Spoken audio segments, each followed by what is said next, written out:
Councillor Smith. Thank you, Madam Mayor. I can't disagree with what's been said to date so far. I live in a ward. I live in the Blyton ward. I don't just represent it. I live in it.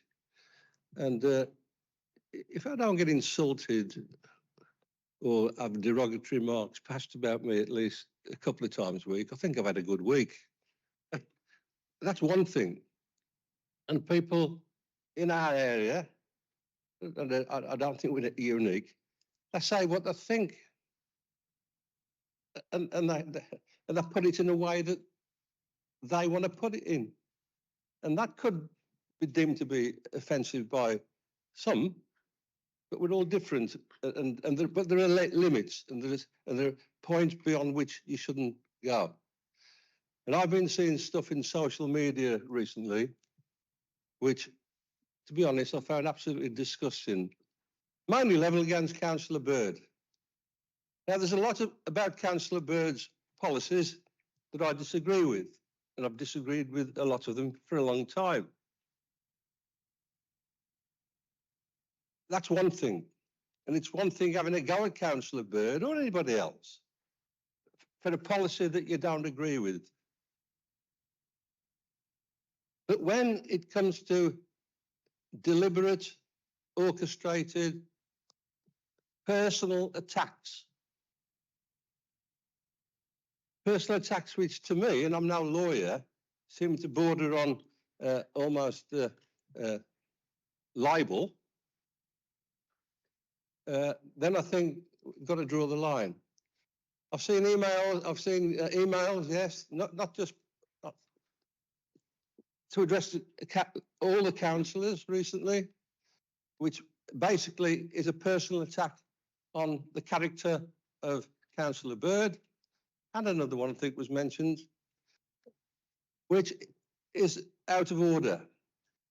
And whether we wanted them or not, we were getting bombarded with these emails.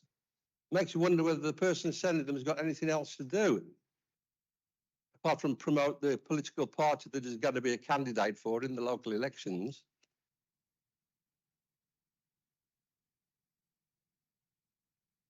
And so, no, I'm not talking about you. I'm talking about someone that's... No, Councillor Chapman, we know you're paranoid about that, but the answer is no. If I could just Councillor Chapman, please be quiet. Yeah.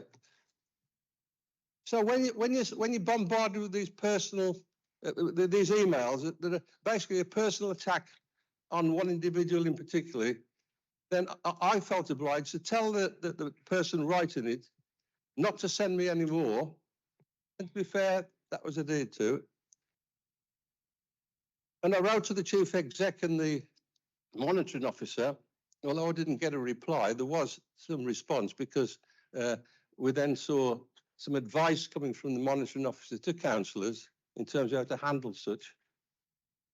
It was absolutely disgusting. Now, later on tonight, when we talk about the budget, if I've got a chance to speak, there'll be a lot about it that I'll probably disagree with Councillor Bird on, and I'll say it, and I don't mind saying it. But what I won't do is make a personal attack and accuse them of stuff which I would have no evidence for, and therefore shouldn't say it, is absolutely disgusting. And I think we've got to understand that there are political motives here that are going on behind the scenes, not just on the face of it, somebody tried to uncover some terrible things that are going on. There are political motives, party political motives by the far right. And so, Madam Mayor, I agree with everything that's been said. I just want to say that we should not tolerate, whether it's to ourselves or to a fellow colleague, such personal attacks. And I will stand up any time, whether it's a councillor that I agree with or disagree with. But I see nasty personal attacks being made, then I will have a go and I will defend that particular individual. Thank you. Councillor